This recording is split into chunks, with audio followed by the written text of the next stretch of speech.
very bad rendition of the classic Scooby-Doo. Shaggy's voice is horrible. The animation cheap-looking and the self-reflexive nature with exaggerated traits and even dummied down to the characters along with the constant lesbian lust from Velma are all tiresome and banal humor. Velma's character was completely out of character. I did not like how the creators took her classic personality and turned it into someone finding their sexuality. This is not what Scooby-Doo was about. Genuinely terrible, to the point of being offensive. It's like whoever made it hated Scooby-Doo and hasn't watched the movies pretty much ever. Velma's more annoying than usual, and they deprived Daphne of all personality. Oh wait, sorry, these are these are reviews for Trick or Treat Scooby-Doo from October of last year. Sorry, hold on.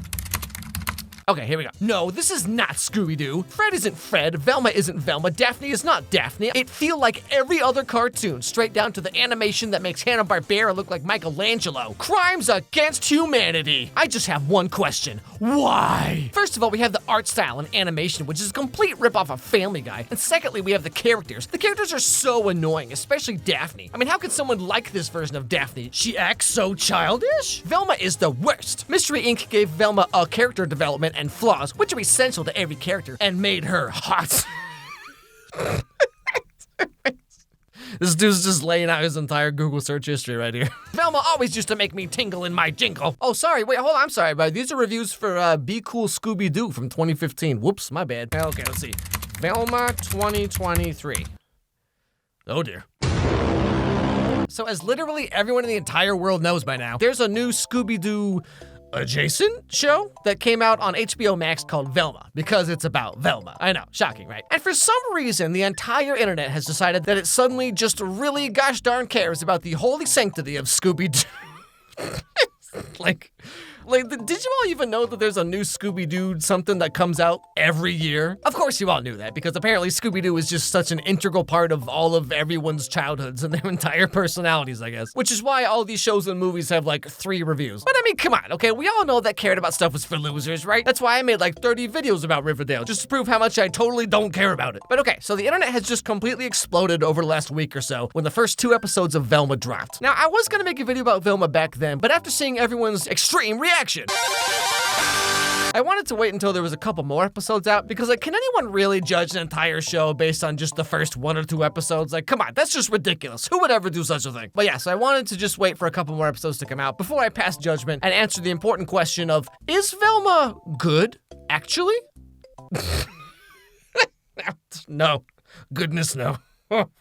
Wow, this show is so, it's not even just bad, it's like bafflingly bad. But before that, really quick, this video is brought to you by Skillshare. Well, it's 2023, brand new year, and what better time to finally start learning that thing you've always wanted to try, you know? But where do you start? What are you even supposed to do? You want to learn like literally any music instrument? Self-improvement techniques like journaling or how to get over a creative slump? You want to learn how to make cool stuff for weddings that your friends are definitely going to be jealous of? Well, wouldn't you know, you could learn almost anything on Skillshare. Now, some of you may know I used to make a lot of video essays on this channel before I started this animation stuff, and I'll tell you right now, true story, I first learned how to do motion graphics and how to use Adobe After Effects from Skillshare. And then I took what I learned from that and applied it to animation, and now here we all are, so. Thanks, Skillshare. Right now, Skillshare has a special offer for all of you, okay? The first 1,000 people who join Skillshare using my link, you get 1 month of Skillshare for free. Okay, so let's say you do Skillshare for like an hour a day. That's 30 hours of classes you could get for free. So if this interests you, I highly recommend you click my link down below, sign up to Skillshare, and start learning something new today. Okay, back to the show. Now, going with what I just said, okay, like I'm not gonna pretend that I have some deep knowledge or appreciation of Scooby-Doo lore, or like my entire childhood was somehow intrinsically linked to this franchise of a crime-solving dog. Like, I haven't really watched much Scooby-Doo stuff since Zombie Island, which came out when I was a kid, which I liked a lot, by the way, but still, I wanted to watch this new show with a completely open mind and judge it solely on itself as a show, okay? Because like probably 90% of the criticisms and commentaries I've seen so far are solely from the perspective of like how different the characters are in this version versus how they're supposed to be based on whatever iteration of Scooby-Doo this person happens to like the most. So as its own show based solely on itself, as a cartoon sitcom, I guess you'd call it, like, yeah, sure, okay, it's real bad, okay? There is very little to appreciate about this show. Well, actually, okay, that's not fair, because there is one part of it that I actually think anyone could admit is pretty good, which is the animation. Like, visually, the show feels like 2 different shows, okay? Most of the time, it kind of just looks like every other adult cartoon, I guess. Velma, snap out of it! You fed the cat Sophie's prenatal vitamins! Oh, sorry. I was just thinking about Mom. and only mom. She disappeared at Fred's house. Bye. But in the first episode specifically, Velma has these like trauma-induced hallucinations whenever she tries to solve a mystery. It's kind of like a whole thing, but it has to do with like her mom disappearing, whatever. It's not important. Anyway, when these hallucination scenes kick in, like the animation team did an incredible job. Is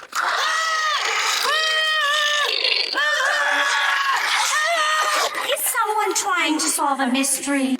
But it's going to be...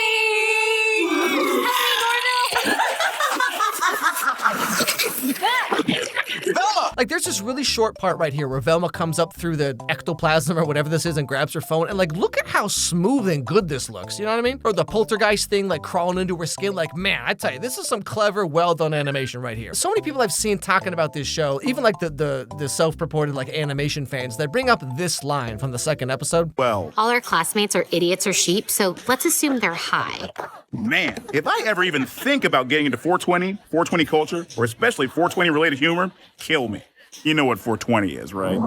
Yeah, it's code for adults who still watch cartoons. Now, okay, I'll talk about this more later, but like everyone I've seen talking about the show, they talk about how like it's made by people who seem to hate cartoons, but very few of them are talking about how good of a job the animators did working on a show that seems to hate them, you know? Which brings me to my first point. To be honest, I'm not really the biggest fan of most like American adult cartoons. Like I know there's some really good ones out there, but the ones that are the most popular and longest running tend to be like I don't know, they're just kind of like regular sitcoms that happen to be animated. I mean, like in the Western world specifically, cartoons are still by and large seen as like kid stuff, and animation is never regarded as like legit. It's always seen as like easy or disposable, even though like all animation, even bad animation, is kind of a miracle. Like it's easy to criticize animation until you do it, and then you're like, oh, this is... this takes forever. Like Chris Stuckman came out with a video recently and he was talking about something different specifically, but one thing he said that struck me was how everyone's talking about how the new Last of Us show has broken the video game adaptation curse because it's good, actually, even though there's been quite a few really good video game adaptations before now. But the problem is, most of those are animated, which the Western cinema gatekeepers of legitimacy seem to think makes them not worth bothering with, you know? Like you have the 1996 Street Fighter anime movie, Arcane, Edge Runners, the entire Pokemon anime franchise. All of these are video game adaptations, but you know, that's different because those are cartoons. It's only legitimate if it's a gritty live action, just kidding, mostly CG, such and such. And this new Velma show just clearly is produced by these really cynical people who like don't care for animation at all. I mean, when you make a cartoon, the comedic timing and sensibilities are different from live action, okay? There's so much more you can do in that you can do literally anything. One of my favorite meta animation jokes is this scene from Gumball. What's going on? I guess it's like what people say. Without money, you're nothing. Yeah, literally. What's wrong with your mouth? I don't know. What's wrong with his face? What are we going to do? Let's take the bus. Rocky, we need to get to the mall so we can sell out and make a load of cash. Oh, sure, no problem. Or this scene from Adventure Time. Okay, now make him look angrier. All right, give me a second. Man, I don't have the patience for this animation junk. Whoever does this must have no life whatsoever. Oof. Why did I do that? Like, if you're gonna go through all the work of doing animation, and then you make a show where it's just a Big Bang Theory sitcom that relies on all the staging and comedy timing of a totally different kind of show, then like, why even bother?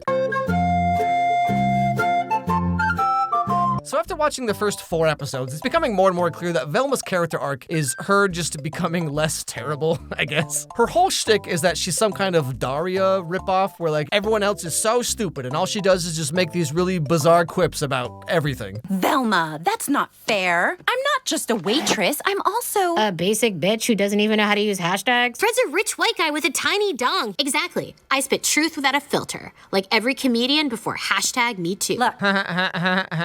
The show kind of feels like a Jeff Dunham sketch where like, you know, his whole shtick is that like he makes the puppet say these just horrible things. And, you know, that's fine because it's a puppet saying it and totally not him, you know? So they have Velma just be the most annoying, offensive character under the guise of her purposely being unlikable. And throughout the show, I assume, given how the first 4 episodes are, she's going to become less unlikable. Dare I say, likable. And like, obviously it's good to have character flaws and things for them to overcome or whatever, but like her entire character is just, she says these bizarrely random, like not even funny things. Like you can actually do pretty funny versions of the jokes in the show, but they don't even write them as jokes. It's just Velma being offensive and then saying everything like it's a punchline, but there's no joke. She just says things. And nothing but the truth? So help me, Shonda Rhimes, I do. too. And what did you think of my client? That he was just another entitled rich guy who might kill someone because he has a tiny dong. Your dad is a high school guidance counselor, the lowest form of therapist. And along with all this, like, the show breaks the fourth wall a lot. Like, not directly, but the characters say a lot of things that are clearly meant to be them speaking to the audience, you know? Like, usually when TV shows and movies do this, the point is that they drop character and embody the writer themselves, who is saying something as the writer of the show. And Velma, the show, does this kind of meta humor, fourth wall, whatever, like a lot. First rule of therapy, you are as great as you think you are. I have to apologize. She kicked me so hard my tubes are now tied. Yes, but you hurt her feelings, which is way worse these days. It's in portrait mode. Oh, God,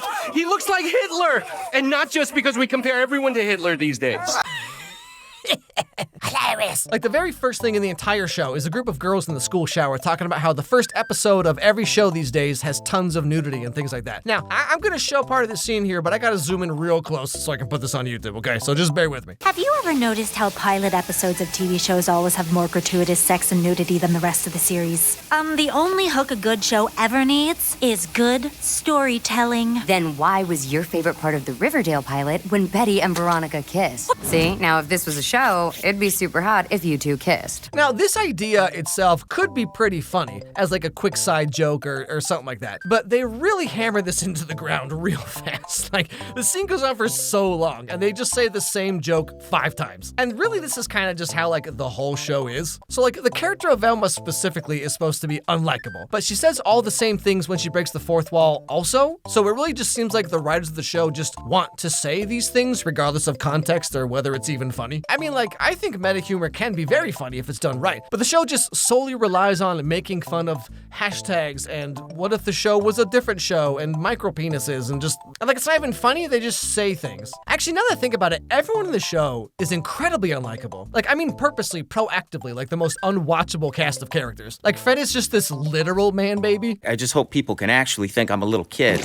Ah, crap, I'm all syrupy. Bathies! Velma is everything I've described up to now. Daphne just kind of has like no personality going on, except she's just like the hot, pretty girl that Daria Dinkley over here is too good for. Now, I've seen a lot of people complain about Shaggy and how he's a beta simp, but like, I gotta say, at least for me, I found Shaggy to be the least obnoxious character. Like, everyone seems to think that Shaggy used to be some kind of Giga Chad. But like, all he ever did was eat food, and then girls would just throw themselves at him for no reason.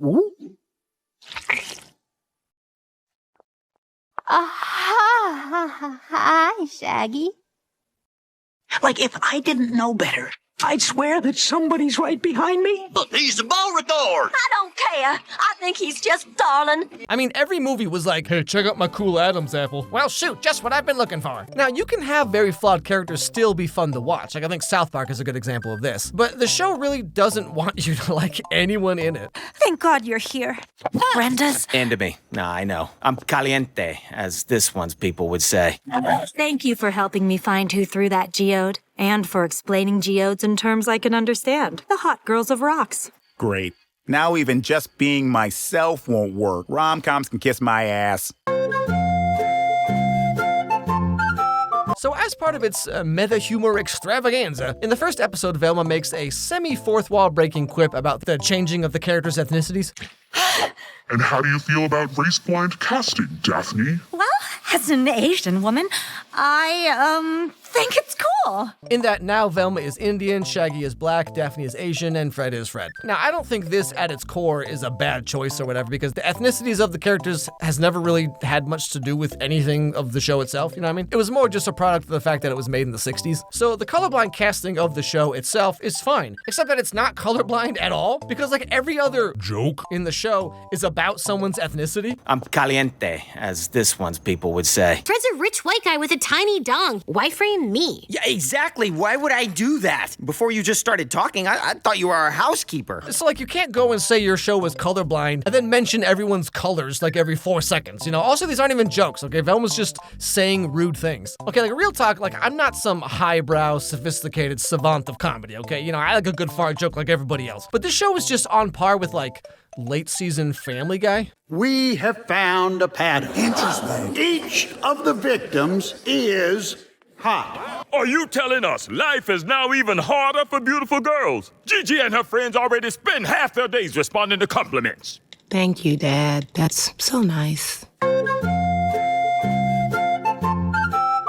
Okay, this show is an adult cartoon. We've seen a lot of those recently. I think it maybe started back with like early Adult Swim, where you had shows like Home Movies, Aqua Teen Hunger Force, even South Park a bit before that. And now, of course, we have Big Mouth, aka the only Netflix cartoon left apparently, because plot twist, Nick Kroll's family are billionaires. So yeah, this show ain't going nowhere. So Velma is an adult cartoon, TM, because it has a certain art style and the characters say all kinds of hilariously edgy things. But I'd actually rather talk about moms. I do miss my mom.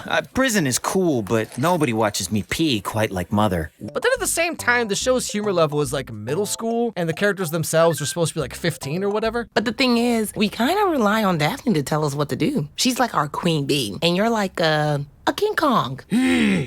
Well, so like, is this for teenagers? Because in episode 4, for example, the whole thing is about how Velma learns that it's okay for girls to be frumpy dumpy nerdy whatevers, but also okay for them to be hot. Where's the hair I wove onto your arms? It's gone, Velma. This wasn't an exercise in deprogramming. It's an exercise in slut shaming. But you're more than your looks, Olive. You think every girl deep down is like you, but you're wrong. Your definition of womanhood is even more restrictive than ours. Is it for adults? But you just said that adults who watch cartoons are losers, and also you totally changed all the Scooby-Doo characters from who they normally are, so it's not for Scooby-Doo fans, so who do you think is gonna watch this show? The show really just kind of feels like a straw man show that someone would make up when they complain about modern adult cartoons, except they just like checked every box and actually made it a show. Like, it doesn't even seem like a real show that would exist. It's more like a fake show that would be in like a Family Guy cutaway gag. Like, something would happen and Peter would be like, all right, geez, Lois, this is my Peter Griffin impression, by the way. All right, geez, Lois, it's almost as bad as that time they remade Scooby-Doo without Scooby-Doo in it. And then it would cut to like this exact show. HBO Max canceled every cartoon they were working on for this. Okay, and like I said throughout the video, I do think on paper, the show could have been pretty funny, but the execution is just, I mean, woof.